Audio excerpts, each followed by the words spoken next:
Hey everyone, welcome back to the channel. If you're new here, make sure to hit that subscribe button. In today's video, I'm going to show you guys how to clean the mass airflow sensor on Ford vehicles.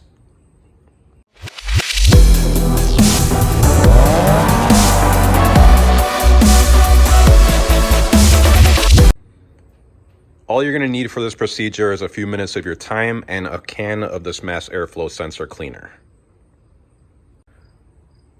First thing you want to do is locate the mass airflow sensor on your vehicle.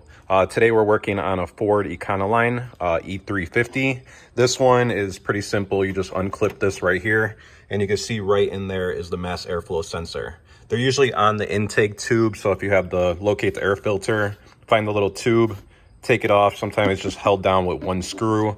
This one's held down, but it's from the back side, so I'm just going to go ahead and clean it right here through the center. So basically all you got to do is you see the little metal pins in the mass airflow sensor. All you're going to do is take the spray and you're going to spray them down. And then you can see it's starting to evaporate. You usually want to let it sit for about 10 minutes to make sure it's all evaporated before you start the vehicle. Then at this point, you can just go ahead and put everything back together and you're good to go. If you guys have any questions, go ahead and comment. Don't forget to like this video and please don't forget to subscribe.